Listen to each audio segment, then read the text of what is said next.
തമിഴകത്തെ പ്രമുഖനായ നടനാണ് വടിവേലു. വലിയൊരു ഇടവേള തമിഴ് സിനിമയിൽ എടുത്ത ശേഷം അടുത്തിടെയാണ് വടിവേലു സജീവമായി സിനിമയിലേക്ക് തിരിച്ചുവരവ് നടത്തുന്നത്. മാരി സെൽവരാജ് സംവിധാനം ചെയ്ത മാമന്നൻ എന്ന ചിത്രത്തിൽ പ്രധാന വേഷത്തിൽ എത്തിയത് വടിവേലു ആയിരുന്നു. ഇപ്പോഴിതാ ലോക്സഭാ തെരഞ്ഞെടുപ്പിൽ വടിവേലു മത്സരിച്ചേക്കും എന്നാണ് പുതിയ വിവരം. എന്നാൽ അതേസമയം ലോക്സഭയിലേക്ക് മത്സരിക്കുന്നത് സംബന്ധിച്ചുള്ള ചോദ്യങ്ങൾക്ക് വാർത്ത നിഷേധിക്കാത്ത രീതിയിലായിരുന്നു വടിവേലു പ്രതികരിച്ചത്. വടിവേലു പ്രധാന വേഷത്തിൽ എത്തിയ മാമന്നൻ എന്ന ചിത്രത്തിലെ നായകവേഷം കൈകാര്യം ചെയ്തത് DMK യുവജന വിഭാഗം നേതാവും തമിഴ്നാട് യുവജന സ്പോർട്സ് മന്ത്രിയുമായ ഉദയനിധി സ്റ്റാലിനായിരുന്നു.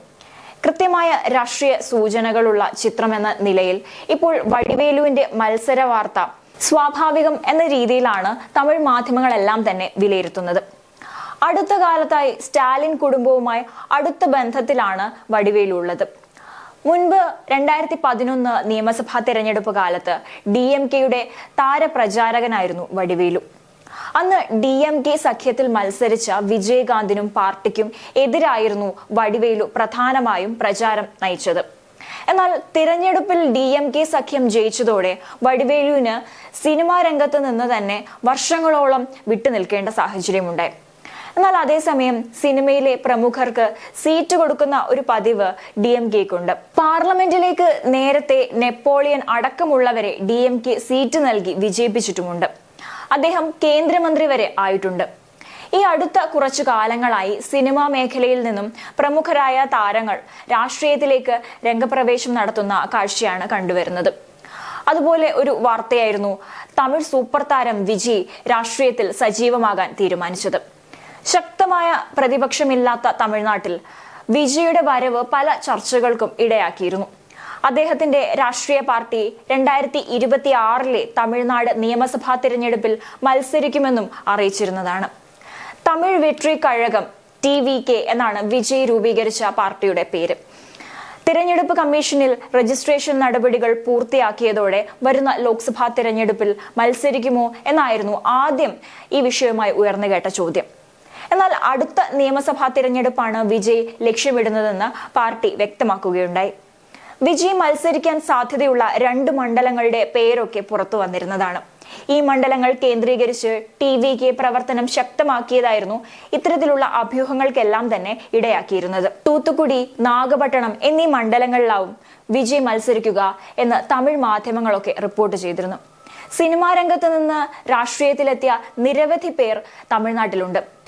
MGRും കരുണാനിധിയും ജയലളിതയുമാണ് ഇതിൽ തിളങ്ങിയവർ.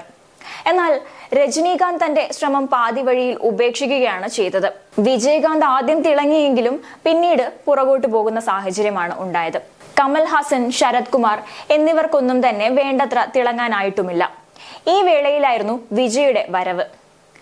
വിജയ് രാഷ്ട്രീയത്തിൽ സജീവമാകുന്നത് തമിഴകം വ്യത്യസ്തമായ രീതിയിൽ സഞ്ചരിക്കുമ്പോഴായിരുന്നു. DMK ചോദ്യം ചെയ്യാനില്ലാത്ത ശക്തിയായി വളർന്നിരിക്കുകയാണ്. പ്രതിപക്ഷമായ അണ്ണാ DMK പിളർന്നതോടെ കരുത്ത് ചോർന്നു പോവുകയും ചെയ്തു. BJP മുഖ്യ പ്രതിപക്ഷമാകാൻ ശ്രമിക്കുന്നുമുണ്ട്.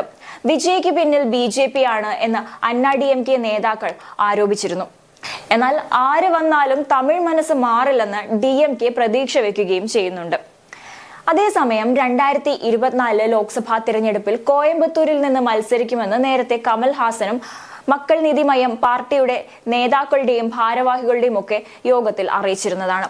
കോയമ്പത്തൂരിൽ നിന്നോ ചെന്നൈയിൽ നിന്നോ ആയിരിക്കും മത്സരിക്കുക എന്ന റിപ്പോർട്ടുകളൊക്കെ പുറത്തു വന്നിരുന്നു. ലോക്സഭാ തെരഞ്ഞെടുപ്പിൽ കമൽഹാസന്റെ പാർട്ടി ഇന്ത്യ സഖ്യത്തിന്റെ ഭാഗമായേക്കും ജനവിധി തേടുക എന്നൊക്കെ റിപ്പോർട്ടുകൾ വന്നിരുന്നെങ്കിലും അതിനുള്ള സാധ്യതകൾ ഇല്ല എന്നാണ് ഇപ്പോൾ പുറത്തുവരുന്ന വിവരം. കോയമ്പത്തൂരിൽ കമൽ മത്സരിക്കുകയാണെങ്കിൽ സഖ്യകക്ഷിയായ CPMുമായി ചർച്ചകൾ നടത്തിയ ശേഷമായിരിക്കും ഇക്കാര്യത്തിൽ അന്തിമ തീരുമാനമെടുക്കുക. DMKയുമായി സഖ്യത്തിലുള്ള നീക്കങ്ങൾ കമൽഹാസൻ ആരംഭിച്ചിരുന്നതുമാണ്. എന്തായാലും ലോക്സഭാ തിരഞ്ഞെടുപ്പ് അടുത്തിരിക്കുന്ന ഈ ഒരു സാഹചര്യത്തിലാണ് ഇപ്പോൾ വടിവേലുവും സിനിമ ഉപേക്ഷിച്ച് ഇത്തരത്തിൽ ഒരു രാഷ്ട്രീയ പ്രവേശനത്തിന് തയ്യാറെടുക്കുന്നത്. മുൻപ് ഉദയനിധി, അതിനുശേഷം വിജയ്, ഇപ്പോൾ ഇതാ വടിവേലുവും രാഷ്ട്രീയത്തിലേക്ക് ഇറങ്ങുകയാണ്. ഈ അടുത്ത കാലത്തായി നിരവധി താരങ്ങൾ സിനിമ ഉപേക്ഷിച്ച് രാഷ്ട്രീയത്തിലേക്ക് ഇറങ്ങുന്ന സാഹചര്യം കണ്ടുവരുന്നുണ്ട്. വിജയ്, ഉദയനിധി സ്റ്റാലിൻ, ഇപ്പോഴിതാ വടിവേലു, അങ്ങനെ നിരവധി പേരാണ് രാഷ്ട്രീയത്തിലേക്ക് രംഗപ്രവേശം നടത്തിയിരിക്കുന്നത്. ഇതിനൊരു പ്രധാന കാരണമെന്ന് പറയുന്നത് ഇവർക്കെല്ലാം തന്നെ നിരവധി ആരാധനാ സംഘടനകളുണ്ട്. തമിഴകം മുഴുവൻ ഇവർക്ക് ആരാധകർ അത്രത്തോളമാണ്. ഈ ആരാധകരെ എല്ലാം തന്നെ വോട്ടാക്കി മാറ്റാനുള്ള ശ്രമങ്ങളാണ് ഇത്തരത്തിലുള്ള രാഷ്ട്രീയ പ്രവേശനത്തിലൂടെ ഇവർ ലക്ഷ്യം വെക്കുന്നത്. നേരത്തെ പറഞ്ഞതുപോലെ വിജയുടെ രാഷ്ട്രീയ രംഗപ്രവേശം നോക്കുകയാണെങ്കിൽ, അദ്ദേഹം അഭിനയിച്ച സിനിമകൾ തന്നെ പരിശോധിക്കുകയാണെങ്കിൽ അതിലെല്ലാം തന്നെ വ്യക്തമായ രാഷ്ട്രീയം പറഞ്ഞു വെക്കുന്നുണ്ട്. എല്ലാ സിനിമയിലും തന്നെ ഒരു രക്ഷകൻ പരിവേഷമായിരുന്നു വിജയ്ക്ക് ലഭിച്ചിരുന്നത്. മാത്രമല്ല, സർക്കാരിനെ എതിർത്തുകൊണ്ട് രംഗത്ത് വരുന്ന ഒരു വ്യക്തിയായിട്ടാണ് ഏതൊരു സിനിമ എടുത്തു വിജയ് അഭിനയിച്ചിട്ടുള്ള ഏതൊരു സിനിമ എടുത്തു നോക്കിക്കഴിഞ്ഞാലും കാണാൻ സാധിക്കുക. ഇതുപോലെ തന്നെയായിരുന്നു വടിവേലുവിന്റെ അവസാനത്തെ ചിത്രവും. മാമന്നനിൽ വടിവേലു ചെയ്ത ഒരു കഥാപാത്രവും അതുപോലെ തന്നെ ആ ഒരു സിനിമയും വ്യക്തമായ രാഷ്ട്രീയം പറഞ്ഞു വെക്കുന്നുണ്ട്. ഈ ഒരു ചിത്രത്തിന് ശേഷമായിരുന്നു ഉദയനിധി സ്റ്റാലിൻ രാഷ്ട്രീയത്തിലേക്ക് കാൽവയ്പ് നടത്തിയത്.